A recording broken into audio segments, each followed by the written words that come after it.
South India shopping మాల్లో block buster ఆషాఢం #1 kilo sale.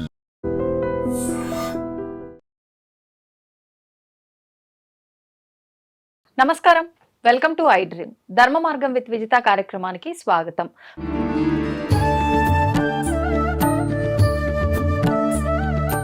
ప్రస్తుతం మనతో పాటు ఉన్నారు ప్రముఖ ఆధ్యాత్మికవేత్త సత్యనారాయణ మూర్తి గారు, ప్రముఖ సంగీత దర్శకులు ఆదిత్యరామ్ గారు. ఇప్పుడు వారితో మాట్లాడి మరిన్ని విషయాలు తెలుసుకుందాం. నమస్కారం అండి. నమస్కారం గురుగారు. నమస్తే గురుగారు, ఈ మధ్య కాలంలో శంబలా నగరం గురించి మనం ఎక్కువగా వింటూ ఉన్నాము. అయితే అసలు ఈ శంబలా నగరం ఎక్కడ ఉంది అనేది ఒక క్వశ్చన్ మార్క్. అంటే అసలు మనకున్న 14 లోకాలలో ఏదో లోకంలో ఉంది అని చెప్పి కొంతమంది అంటారు. నిజంగా వేరే లోకంలో ఉంటే మనం వెళ్ళటానికి సాధ్యమే అవ్వదు. కానీ కొంతమంది వెళ్ళొచ్చాము అన్న ఆనవాళ్ళు మాటలు విన్న తర్వాత లేదు, అది భూలోకంలోనే ఉంది అనిపిస్తుంది. కొన్నిసార్లు మన పురాణాల్లో కూడా శంబలా నగరం గురించి వివరించారని, విష్ణు పురాణంలో కూడా ఉంది అని చెప్పి రకరకాలుగా చెప్తున్నారు. అంటే వెళ్ళొచ్చిన వాళ్ళు మేము వెళ్ళొచ్చాము, ఇది పరిస్థితి అని చెప్పి చెప్పటం వల్ల అసలు ఏంటి శంబల నగరం అనే ఒక ఉత్సాహం ఎక్కువైపోయింది జనాల్లో తెలుసుకోవాలని. దాని గురించి ఒక వివరణ ఇవ్వండి. శంబాలా నగరం అనేటటువంటిది I am mystery, I will be mystery, I was mystery అని చెప్పాడు శ్రీకృష్ణ భగవానుడు. కల్కిగా వచ్చిన తర్వాత ఆయన కొన్ని లొకేషన్స్ ఇచ్చాడు. శంబాలా నగరానికి కల్కి సినిమా వచ్చిన తర్వాత బాగా ప్రచారంలోకి వచ్చింది. అందరూ కూడా ఆస్ట్రల్ ట్రావెల్ చేశాం మేము. అది 4th డైమెన్షనల్లో చూడాల్సినటువంటి ఊరు అనమాట. అది అంటే మామూలుగా ఇప్పుడు మనం టైము స్పేసు దేశ కాల మాన పరిస్థితులు అంటాం కదా, టైము స్పేస్ ఎనర్జీతో లింక్ అయినది 3 డైమెన్షనల్ అంటాం. అంటే మ్యాటర్, ఇప్పుడు నేను స్థూల శరీరంలో ఉన్నాను, స్థూల శరీరం నుంచి లోపల నుంచి ఋషులు ఏం చేస్తారంటే ఆస్ట్రల్ ట్రావెల్ చేస్తారు. అంటే ఆత్మ సూక్ష్మ శరీరం అంటాం. అంటే ఇలా సశరీరంతో ఎవరు వెళ్ళలేరు. అది ఇది స్థూల శరీరం, దాంట్లో జ్యోతి రూపంలో ఉన్నటువంటి దాన్ని సూక్ష్మ శరీరం అంటాం. ఆ సూక్ష్మ శరీరంతో వెళ్ళాలి అంటే దీనికి ఫర్ ఎగ్జాంపుల్ స్థూల శరీరంతో ఎందుకు కాదో చెప్తా. ఒక ట్రైన్ లో ఒక 100 km/h లో వెళ్తాం, ప్లేన్ లో 800 km/hకే గజగజలాడతాం మనం. మామూలుగా అంతా స్పేస్ అంతా క్లోజ్ చేశారు కాబట్టి వెళ్ళగలుగుతాం. అదే ఆంజనేయ స్వామి వారు మనోజవం మారుతుల్య వేగం అన్నాం. మనోజవంతో అంటే మనసు ఎంత స్పీడ్ అంత స్పీడ్తో వెళ్ళగలగాలి. ఆ తర్వాత అగ్ని, ఇవన్నీ కూడా యాస్ట్రల్ సైకిల్ ఏమవుతుందంటే ఆ ట్రావెల్లో అంత స్పీడ్తో వెళ్ళడానికి స్థూల శరీరం పనికిరాదు. కాబట్టి శంబాలా నగరానికి ఎవరు కూడా స్థూల శరీరంతో వెళ్ళలేరు. ఇది ఫస్ట్ పాయింట్ క్లియర్. సెకండ్, వెళ్ళాల్సింది ఏంటంటే E=mc² ఫార్ములా ప్రకారం, ఐన్స్టీన్ ఫార్ములా ప్రకారము ఎనర్జీకి, టైంకి, స్పేస్కి లింక్ ఉంది. అంటే కాంతి వేగము 3 × 10⁸ m/s స్పీడ్తో వెళ్తాము. ఆ కాంతి వేగం స్పీడ్తో వెళ్ళాలి, దానికంటే ఇంకా ఎక్కువ స్పీడ్తో ఈ ఎనర్జీ అనేటటువంటిది వెళ్ళాలి. ఫర్ ఎగ్జాంపుల్ అట్లీస్ట్ కాంతి వేగం స్పీడ్తో వెళ్ళాలి. అందుకని స్థూల శరీరం ఆస్ట్రల్ శరీరంతో వెళ్ళాలి అని పురాణాల్లో, విష్ణు పురాణంలో చెప్పబడి ఉంది. అంతేకాదు విష్ణు పురాణంలో సైన్స్లో కూడా, ఉపనిషత్తులు వేదాల సారాన్ని తీసుకున్నప్పుడు సైన్స్ కూడా డిఫైన్ చేసింది దాని లొకేషన్.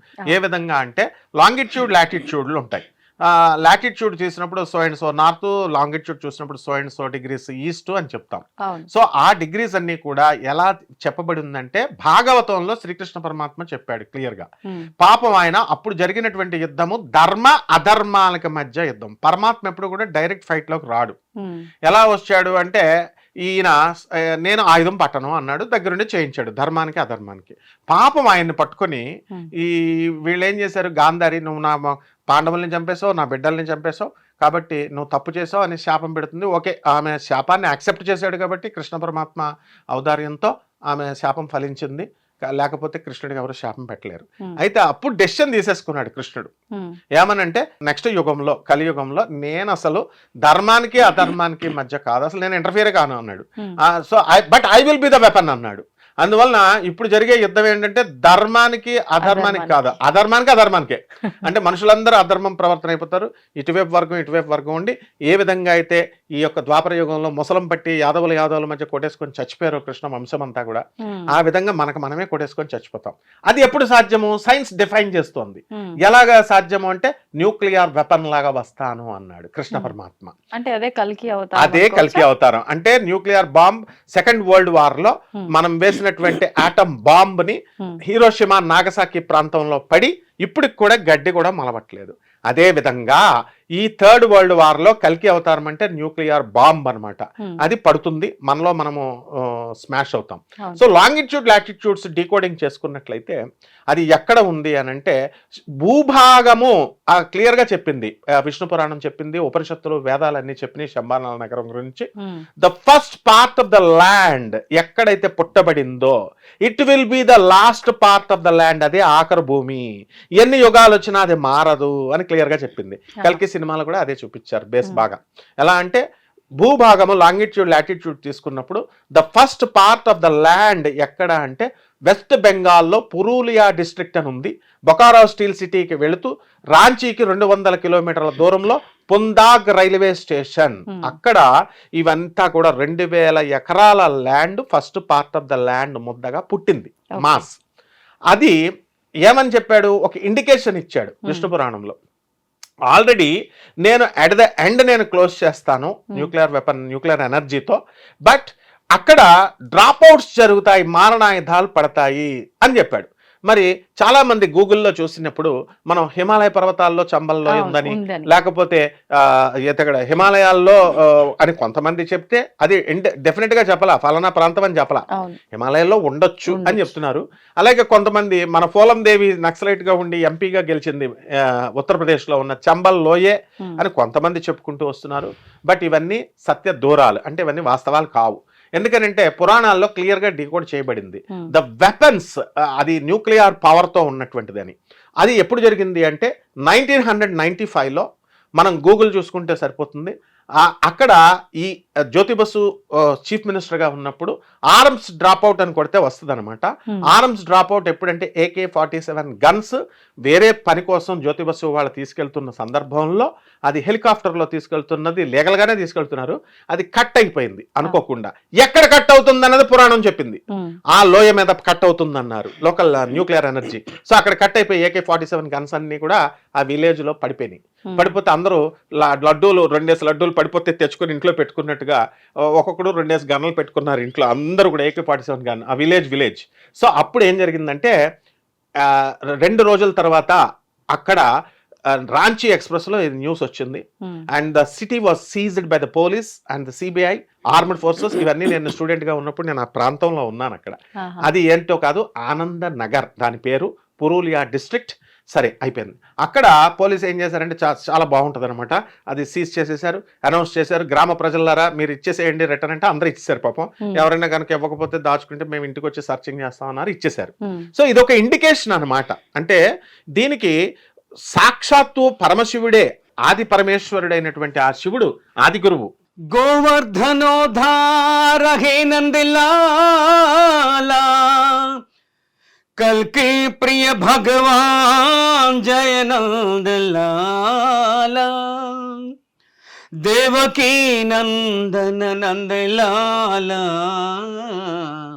दया करो हे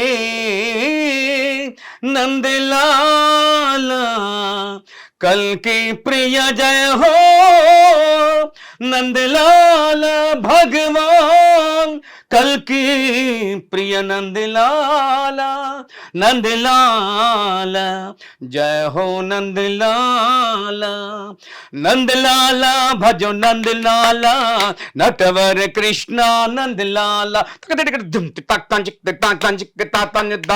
नंदलाला भजो नंदलाला नटवर कृष्णा नंदलाला हे नंदलाला यदु नंदलाला माखन चोरा नंदलाला नंदलाला भजो नंदलाला नटवर कृष्णा नंदलाला हे नंदलाला यदु नंदलाला माखन चोरा नंदलाला मुरली लोला नंदलाला मानस चोरा नंदलाला मुरली लोला नंदलाला मानस चोरा नंदलाला देवकी नंदन नंदलाला दया करो हे नंदलाला नंदलाला भजो नंदलाला नटवर कृष्णा नंदलाला नंदलाला यदु नंदलाला माखन चोरा नंदलाला राधे गोविंद भजो राधे गोपाल भजो राधे गोविंद भजो राधे राधे राधे गोविंद भजो राधे गोपाल भजो राधे गोविंद भजो राधे राधे भजो राधे भजो राधे भजो राधे राधे राधे राधे गोविंद भजो राधे गोपाल भजो राधे गोविंद भजो राधे राधे कल की प्रिय भगवान राधे राधे राधे कृष्णाय वासुदेवाय हरये परमात्मने प्रणतः क्लेशनाशाय गोविंदाय नमो नमो नमः जय श्री राधे कृष्ण जय श्री राधा कृष्ण ఇది కూడా ఒక ఇండికేషన్ అన్నమాట. ఇది కూడా ఒక ఇండికేషన్. ఉపనిషత్తుల్లో గర్గ సంహిత, భాగవతంలో ఏమని క్లియర్గా విష్ణు పురాణాల్లో చెప్పబడి ఉందంటే, భక్తి జ్ఞానం రెండు మెర్జ్ అయినప్పుడు మాత్రమే వైరాగ్యం వస్తుంది. భక్తి జ్ఞానం వైరాగ్యం, అప్పుడే మోక్షం వస్తుంది. అందుకనే శ్రీకృష్ణ తత్వంలో శ్రీకృష్ణ భగవానుడు గోపికల దగ్గరికి వెళ్ళమని అక్రూరుని పంపిస్తాడు, తలనొప్పి వస్తున్నట్టు యాక్టింగ్ చేసి. అక్రూరుడికేమో ఫుల్ జ్ఞానం ఉంది కానీ భక్తి లేదు, ఆ గోపికలకేమో వాళ్ళకి ఫుల్ భక్తి ఉంది కానీ జ్ఞానం లేదు. వీళ్ళిద్దరిని మిళితం చేయడం ద్వారా వీళ్ళు వెళ్ళి ఆ ఆ గోపికల కాలి బూడిదను పట్టుకురా, రాసుకుంటే నా తలనొప్పి తగ్గిపోతుందని అక్రూరుని పంపిస్తే, అప్పుడు దాంట్లో అంతరార్థం ఏమిటంటే, వీళ్ళు అక్రూరుడు వాళ్ళ దగ్గర నుంచి గోపికల నుంచి భక్తి నేర్చుకోవాలా, అక్రూరుడి దగ్గర నుంచి వాళ్ళ జ్ఞానం నేర్చుకోవాలా. భక్తి జ్ఞాన సమ్మిళితమైతేనే వైరాగ్యం వస్తుంది, అప్పుడు మాత్రమే మోక్షం వస్తుంది అన్నది ఇందులో తత్వం. శంబాలా గ్రామం అంటే ఏంటంటే, విష్ణుతత్వము శివతత్వము రెండు మిళితం అవ్వాలి. అందువల్లనే ఆది గురువైనటువంటి పరమేశ్వరుడు మన భూమి మీద నడిచినటువంటి ప్లేసు, ఆయన సృష్టించినటువంటి ప్లేసు ప్రభాత్ రంజన్ సర్కార్ అని ఆయన ఆనందమూర్తి అంటాము. గూగుల్ చేసి చూసుకోవచ్చు, అంతా కూడా ఓపెన్ అనమాట. నమ శివాయ శాంతాయ అని ఒక బుక్ రాశారు, అందులో క్లియర్గా ఈ శంబాల గ్రామం గురించి ఉంది. అలాగే నమామి కృష్ణ సుందరం అని గురించి రాశారు, అందులో కృష్ణ పరమాత్మ గురించి ఈ రెండు మిళితమైంది. మన ఎవరో కాదు, మన అనురాధ పౌడ్వాల్ గారు క్లియర్గా వారి పాటలు పాడారు, వచ్చారు. సో ఇక్కడ ఏంటంటే, రెండు శివ కృష్ణ తత్వాలలో రెండు మిళితమైనటువంటి తత్వమే కల్కి అవతారం. అందువలన ఫైనల్ గా ఏంటంటే, కల్కి అవతార రూపంలో నేను వచ్చి ఈ యొక్క కలియుగాన్ని అంతం చేస్తానన్నారు. బాగుంది. ఇంతవరకు ఇప్పుడు వరకు సృష్టిలో ఉన్నటువంటివన్నీ కూడా మన నయనాలు కళ్ళు అన్నీ కూడా 3 డైమెన్షనల్ మాత్రమే చూడగలుగుతాయి.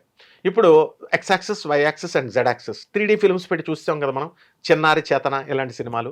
సో 4th డైమెన్షన్ కూడా ఉంది. 4th డైమెన్షన్లో చూడగలిగేది మాత్రమే ఈ యొక్క శంబాల గ్రామం. అందువలన ఇది యాస్ట్రల్ శరీరాలతో సూక్ష్మ శరీరాలతో వెళ్ళాలి. ఇదంతా సాధనా మార్గం ఉంటుంది. దీనికి అంతకంటే ముందు మనకి గురువు యొక్క అనుగ్రహం ఉండాలి. ఎవరు ఆ గురువు అంటే, నరనారాయణుల అవతారమైనటువంటి స్వామి వివేకానందుడు, రామకృష్ణ పరమహంసల అనుగ్రహం. అది ఒక సెట్ అన్నమాట. ఒక రమణ మహర్షి, ఒక ప్రభాత్ రంజన్ సర్కార్, ఒక పరమహంస యోగానందుల వారు, ఒక స్వామి వివేకానంద, ఇలా వీళ్ళు మహాత్ముల యొక్క అనుగ్రహం ఉన్నప్పుడు, లహరి మహాశయుడు, ఇలాంటి వాళ్ళ మహావతార్ బాబాజీ, వీళ్ళ వల్ల మాత్రమే ఆ ఆస్ట్రల్ ట్రావెల్ చేయగలుగుతాం. So it's not that easy అనమాట. కాబట్టి ఇక్కడే ప్రాంతాన్ని అయితే లొకేట్ చేశారు ప్రభాత్ రంజన్ సర్కార్. సో భూమి, మనం జియోలాజికల్ సర్వే ఆఫ్ ఇండియా కూడా దీన్ని సర్టిఫై చేసింది, అండ్ గవర్నమెంట్ ఆఫ్ ఇండియా కూడా దీన్ని సర్టిఫై చేసింది. కాబట్టి ఇక్కడ ఏంటంటే, ఫస్ట్ ఏర్పడినటువంటి భూభాగము, ఆ తర్వాత ఆఖరుగా ఉండేటటువంటి భూభాగమే ఇది పుందాగ్. ఎలా అయితే ఫిజిక్స్ లో మనము ఈ యొక్క జియోమెట్రికల్ లైన్, భూమిని సెంట్రల్ పాయింట్ తీసినప్పుడు జియోమెట్రికల్ లైన్ వస్తుంది, ఆ లైన్ మీదే ఉజ్జయిని సిటీ ఇవన్నీ కూడా వచ్చినాయి. అందుకనే భౌముడు, కుజుడి యొక్క భూమి ఉజ్జయినిలో ఉంది. ద గ్రావిటేషనల్ ఫోర్స్, గురుత్వాకర్షణ శక్తి ఈక్వేటర్ మీద ఎప్పుడు కూడా మినిమం ఉంటుందని, poles, north poles south poles మీద అక్కడ గురుత్వాకర్షణ శక్తి ఎక్కువ ఉంటుందని చెప్పారు. అందువల్లనే ఆనందనగర్లో శంబాల నగర అసలు రహస్యం ఏమిటంటే, దైవశక్తి అంటే ఏంటంటే అనుక్షేత్రాలు, శక్తి క్షేత్రాలు, 18 శక్తి పీఠాలు, 12 జ్యోతిర్లింగాలు, ఇవన్నీ కూడా ఎక్కడున్నాయి లొకేట్ చేసినటువంటి వాళ్ళు మహాత్ములైనటువంటి జగద్గురు ఆది శంకరాచార్యులు వారు. వీళ్ళు ఏం చేశారంటే, అంటే న్యూక్లియర్ రియాక్టర్స్, న్యూక్లియర్ మనము ఎన్ఎఫ్సి ఉంది మనకి, న్యూక్లియర్ ఫ్యూయల్ కాంప్లెక్స్, ఇవన్నీ సర్టిఫై చేశారు వెళ్ళి. సో ఇవన్నీ ఏంటంటే అనుక్షేత్రాలు, అక్కడ ఎలక్ట్రోమాగ్నెటిక్ వేవ్స్ ఎక్కువ రిలీజ్ అవుతాయి. అది పుందాగ్ రైల్వే స్టేషన్లో మాత్రమే అవుద్ది. ఇది క్లియర్గా ప్రభాత్ రంజన్ సర్కార్ గారు చెప్పారు. కాబట్టి దీని మీద హిమాలయ పర్వతాలని కొందరు, తర్వాత ఇవన్నీ ఈ చంబల్లోయ ఎంపీ ఉత్తరప్రదేశ్ అని కొందరు ఈ వాదనలు అనవసరం. ఉపనిషత్తులు వేదాలు క్లియర్ గా, అంతేకాదు ఆధునిక modern science nuclear fission reactions తో న్యూక్లియర్ రియాక్టర్స్ గా ఎలక్ట్రోమాగ్నెటిక్ వేవ్స్ ని టెస్ట్ చేశారు వెళ్ళి పుందాక్ లో. ప్రభాత్ రంజన్ సర్కార్ గారు అంతర్జాతీయంగా ఐక్యరాజ్య సమితిలో సభ్యత్వం ఉన్నటువంటి సంస్థ ఆయన. Nobel prize winner doctor Ravi భాత్రాకి ఆయన నోబెల్ ప్రైజ్ ప్రౌట్ అని ఒక ఫిలాసఫీ ఇస్తే ప్రోగ్రెసివ్ యూటిలైజేషన్ థియరీ అని ఆయనకు నోబెల్ ప్రైజ్ వచ్చింది. అంతా గూగుల్ చేసి చూసుకోవచ్చు. Doctor Ravi Batra Nobel prize winner 1993 economics అని కొడితే వస్తుంది. కాబట్టి నేననేది ఏంటంటే ఇక్కడ కన్ఫ్యూజన్స్ అవసరం లేదు. సాధనా శక్తి పెంచుకునేటటువంటి స్థానమే శంబాల గ్రామం అమ్మ. అది ఎక్కడో ఉందని హిమాలయ పర్వతాలకు వెళ్ళొచ్చు, చేసుకోవచ్చు, తప్పే ఉంది. అక్కడ కూడా శక్తి వస్తుంది, ఎందుకంటే గ్రావిటేషనల్ ఫోర్స్ తక్కువ ఉంటుంది, మంచి సాధన ఉంటుంది. అలా ఎవరికి నచ్చింది వాళ్ళు వెళ్ళొచ్చు. బట్ ఇది సైన్స్ పరంగా, వైజ్ఞానిక పరంగా, ఆధ్యాత్మిక పరంగా ఇది రెండు మిళితమైనటువంటి ప్లేస్ ఈ యొక్క శంబాల గ్రామము. ఎక్కడో కాదు, రాంచీకి దగ్గరలో బొకారో స్టీల్ సిటీకి రాంచీకి 200 కిలోమీటర్స్ జోన్లోనే Pundag railway station, Purulia district. ఇది సాక్షాత్తు పరమశివుడైనటువంటి ఆ శివుడు చెప్పింది, కృష్ణుడు చెప్పింది, ప్రభాత్ రంజన్ గారు సర్కార్ చెప్పింది, మహాత్ములందరికీ తెలిసినటువంటిది. ఇప్పుడు పరమేశ్వరుడి మీద మన ఆదిత్యరామ్ గారు ఒక పాట పాడతారు. ఆ కృష్ణ శివతత్వాల్ని మిళితం చేస్తూ అదే కల్కి అవతారం, అదే శంబాల గ్రామం, శివతత్వం. ఓం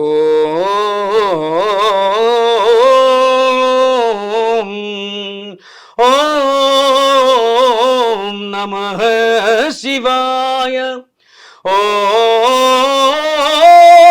నమః శివాయ, నమః శివాయ సాంబాయ పరమాత్మనే. ఓం నమః శివాయ, ఓం నమః శివాయ, ఓం నమః శివాయ, ఓం నమః శివాయ, ఓం నమః శివాయ, ఓం నమః శివాయ, ఓం నమః శివాయ, ఓం నమః శివాయ, ఓం నమః శివాయ, ఓం నమః శివాయ, ఓం నమః శివాయ, ఓం నమః శివాయ, ఓం నమః శివాయ, ఓం నమః శివాయ, ఓం నమః శివాయ, ఓం నమః శివాయ. ఓం త్రయంబకం యజామహే సుగంధిం పుష్టివర్ధనం, ఊర్వారుకమివ బంధనాన్ మృత్యోర్ముక్షీయమామృతాత్. నమః శివాయ, నమః శివాయ, నమః శివాయ, నమః శివాయ, ఓం నమః శివాయ. దీనికి సంబంధించి గిర్నార్ అని గురుదేవులైనటువంటి దత్తాత్రేయ స్వామి వారి శిఖరం ఎక్కడది? మనకి రాజస్థాన్లో ఉన్నటువంటి పుష్కర్ ఊర్లో పైన గిర్నాథ్ క్షేత్రము, గిర్నార్ అని ఉంటుంది. ఆ వెళ్ళే దారిలో, ద్వారకాకి నుంచి వెళ్ళే దారిలో దత్తక్షేత్రాల్లో క్లియర్గా చెప్పబడి ఉన్నాయి. గిర్నార్, మౌంట్ హ్యాబు పైన కూడా గిరిక్షేత్రం అని ఉంది. అండ్ ఇవన్నీ కూడా క్లియర్గా అది డీకోడ్ చేసుకొని లోపలికి వెళ్ళాల్సినటువంటి అవసరం ఉంది. అందువలన ఎవ్వరు ఏ యోగికి చేసిన, మహావతార్ బాబాజీకి చేసిన, పరమహంస యోగానందుల వారికి చేసిన, the father of the best ఆయన, తర్వాత ప్రభాత్ రంజన్ సర్కార్ గారు, వీరి లిటరేచర్స్ ని కనుక మనం జాగ్రత్తగా చూసినప్పుడు శంబాలా గ్రామం యొక్క రహస్యాన్ని అందరికీ ఈజిబుల్, యాక్సెసిబుల్ ఉంది. దీనికి ఏంటంటే ఎప్పుడు జరుగుతుందంటే కల్కి అవతారం అయిపోయిన తర్వాత ది జడ్జ్మెంట్ డే అని చెప్పేసి బైబిల్లో కూడా ఉంది. అది క్లియర్ అయిన తర్వాత ఇప్పుడు క్రిస్టియానిటీ అయినా హిందూ మతమైనా ఏదైనా అది క్లియర్గా చెప్పారు. కల్కి వస్తాడు అని క్లియర్గా చెప్పారు. బైబిల్లో కూడా చెప్పింది, పరలోకం నుంచి మళ్ళీ మళ్ళీ మనస్సు మరొక రూపంలో వస్తా, మళ్ళీ మరుజన్మ వస్తాను, శరీరంతో వస్తాను అని చెప్పాడు ఆయన. అదే కల్కి. అండ్ బౌద్ధ మతం కూడా చెప్పింది, పేర్లు చెప్పలా, బట్ అందరూ క్రోడీకరించింది ఏంటంటే భారతదేశం నుంచే వస్తాడు అని చెప్పింది. మన హిందూ మతం ఒక్కటే కల్కి అవతారము భారతదేశంలో పుడుతుందని చెప్పారనమాట. కల్కి అని పేరు పెట్టారు. మిగతా రిలీజియస్, బుద్ధిజం, జొరాస్ట్రియన్, జైనిజం, ఆ తర్వాత క్రిస్టియానిటీ అండ్ మన ఈ యొక్క అన్ని మతాలు, ఏ మతాలు, ఇస్లాం మతము, క్రిస్టియన్ మతము, హిందూ మతం అన్నీ కూడా చెప్పని కల్కి వస్తాడు. ఇదైతే డెఫినెట్. అందులో కలియుగాంతానికి కల్కి వస్తాడు అండ్ డెఫినెట్గా ఈ యుగాంతం అవుతుంది. అండ్ అక్కడ ప్యూరిఫైడ్ సోల్స్ని అక్కడ జడ్జ్మెంట్ డేలో ఏమవుతుందంటే ఎవరు లైబిలిటీ ఉంటుంది. నేను ఇంకా బస్తా కర్మలు చేస్తానని బస్తా ఇచ్చాను, నువ్వు 10 బస్తాలు చేసుకొచ్చిన వాళ్ళని పక్కకి జరిపేస్తాడు.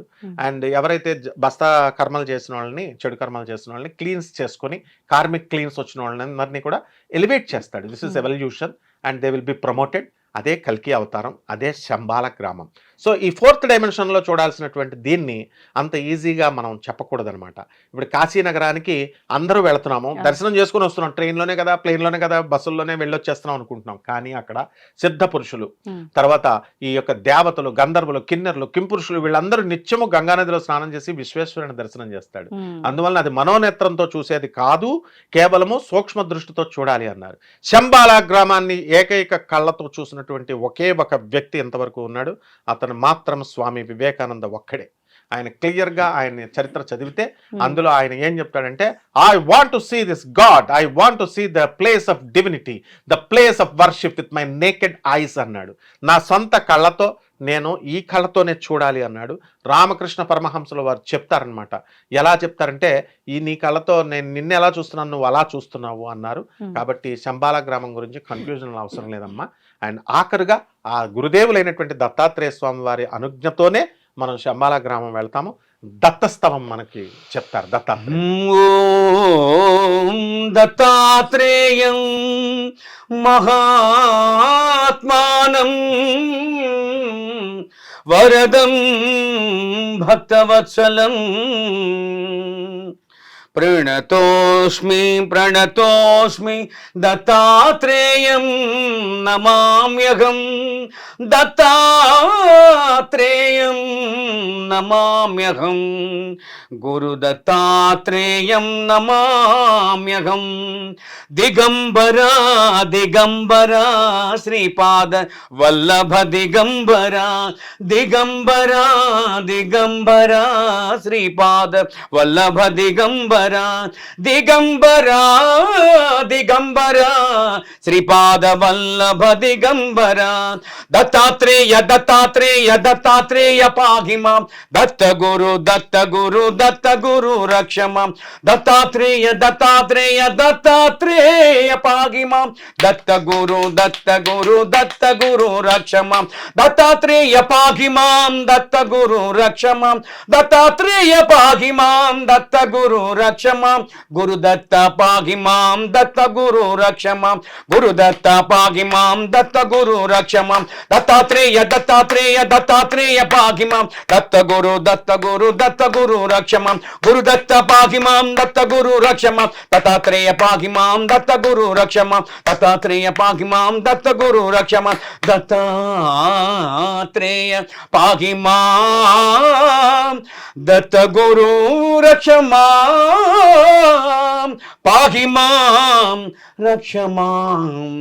దత్తాత్రేయ పాహి మాం. జయ గురు దత్తాత్రేయ, నమో నమః. ఫైనల్గా నేను కంక్లూడ్ చేసేది ఏంటంటే, గురుదేవులైనటువంటి దత్తాత్రేయ స్వాముల వారు, మహావతార్ బాబాజీ, పరమహంస యోగానంది, ప్రభాత్ రంజన్ సర్కార్, స్వామి వివేకానంద, రామకృష్ణ పరమహంస, రమణ మహర్షి, ఇటువంటి వాళ్ళు ద మాస్టర్స్ అంటాం, స్పిరిచువల్ మాస్టర్స్ అంటాం. వీళ్ళ యొక్క అనుగ్రహంతో మాత్రమే ఈ 4th డైమెన్షన్లో మన సూక్ష్మ శరీరాన్ని డ్రైవ్ చేయగలుగుతారు వాళ్ళు. And they can motivate. And ప్రతి ఒక్కళ్ళకి అవకాశం ఉంది.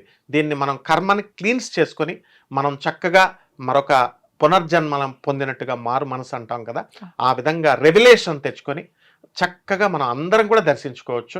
కాబట్టి దీంట్లో ఏ విధమైనటువంటి డౌట్స్ అవసరం లేదు. క్లారిఫైడ్గా ప్రభాత్ రంజన్ సర్కార్ గారు లిటరేచర్ చదివిన, ఈ ఉపనిషత్తులు, వేదాలు, విష్ణు పురాణం, భాగవతం డీకోడ్ చేసుకొని చదివిన అందరికీ అర్థమవుతుందమ్మా. ఇంకా ఏమైనా సందేహాలు ఉంటే మనం నెక్స్ట్ ఎపిసోడ్స్లో మనం భక్తులకి అందరికీ కూడా తెలియజేద్దాం. తప్పకుండా గురుజీ. నమస్తే. నమస్కారం. చాలా చక్కటి స్వరం ఆదిత్యరామ్ గారు. నిజంగా భగవంతుడి సంబంధించిన పాటలు మీ స్వరంలో పలుకుతున్నారంటే నిజంగా ఆయన ఆశీర్వాదం మీ మీద ఉందని అనుకోవచ్చు. ధన్యవాదాలండి. Thank you very much. దీన్ని తవ్వండి, తవ్వుతూనే శివలింగం. సరే దాన్ని అట్లా కప్పేసేయండి, చూపించదండి. Krishna is there. మూర్తి పూజ కాదు, సాక్షాత్ బ్రజేంద్ర నందన భగవాన్ ఉన్నారు మూర్తిలో. ఏమీ ఆశించకుండా ఆరాధించే వాళ్ళు కూడా ఉన్నారా ప్రభుజీ? నిజమైన భక్తి అంటే మనకు తెలియదు కాబట్టి